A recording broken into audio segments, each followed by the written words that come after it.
Halo semua, kamu pasti sering kan mendengar ada yang mengatakan bahwa perspektif orang itu berbeda-beda. Nah, jadi apa sih perspektif itu? Perspektif adalah pandangan seseorang terhadap sesuatu. Cara pandang ini dapat berbeda-beda antara satu orang dengan orang yang lain, tergantung dari sudut pandang yang didasarkan pada pengetahuan, wawasan, atau informasi yang dimiliki orang tersebut. Materi ini adalah materi perspektif sosiologi, yang artinya kita akan mempelajari berbagai macam rangka berpikir para tokoh sosiologi terhadap fenomena atau realitas sosial. Mengapa kita perlu mempelajarinya? Supaya dalam mengartikan suatu fenomena atau realita yang ada, kita tidak menarik kesimpulan secara asal, melainkan ada perspektif yang bisa kita gunakan, sehingga argumen dan pemikiran kita menjadi lebih logis dan berbobot.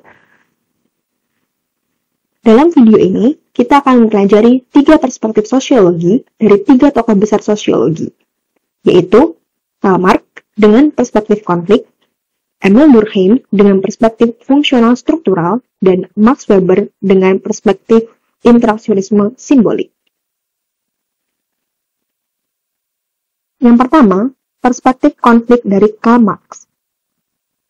Karl Marx hidup di era revolusi industri 2.0. Pada era revolusi industri ini, terjadi perpindahan dari sektor pertanian ke sektor industri atau pabrik-pabrik. Kekayaan diukur berdasarkan kepemilikan alat produksi, seperti bangunan pabrik, mesin-mesin pabrik, hingga tenaga manusia. Disinilah tampak terjadi kesenjangan. Mereka yang memiliki alat produksi akan menjadi bos, dan mereka yang tidak memilikinya akan menjadi buruh. Bahkan tenaga mereka dieksploitasi. Akibatnya, muncullah konflik yang disebabkan karena adanya stratifikasi. Pihak yang lemah ditindas oleh yang lebih berkuasa. Jadi, berdasarkan perspektif konflik ini, konflik terjadi karena adanya pertentangan dalam stratifikasi. Yang kedua, fungsional struktural oleh Emil Durkheim. Membicarakan tentang perspektif ini, maka berkaitan erat dengan adanya sistem. Sistem di sini kita artikan sebagai hubungan saling terkait antara satu unsur dengan unsur yang lain di masyarakat, di mana masing-masing unsur memiliki fungsi. Misalnya, dalam sebuah wilayah terdapat keluarga, RT, RW, dan kelurahan. Ketika seorang calon mahasiswa membutuhkan beasiswa, maka perlu ada surat pengantar dari RT, RW, dan kelurahan untuk mencetak bukti tanda layak memperoleh beasiswa. Jadi, berdasarkan perspektif struktural fungsional, semua unsur di masyarakat itu saling terkait. Dan apabila ada satu unsur yang bermasalah, maka akan mempengaruhi keberjalanan unsur lain dan sistem itu sendiri. Yang ketiga, interaksionisme simbolik oleh Max Weber. Perspektif ini menunjukkan adanya makna dalam interaksi yang terjadi di masyarakat melalui simbol-simbol tertentu. Saat berinteraksi, kita tentu akan melibatkan simbol seperti bahasa, ekspresi, gestur, bahkan benda yang memiliki makna tersendiri. Misalnya, orang yang mengerutkan dahi, kemungkinan dia sedang bingung.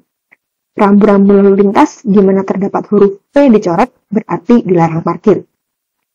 Simbol dalam kehidupan masyarakat juga dapat menunjukkan prestis atau status sosial seseorang.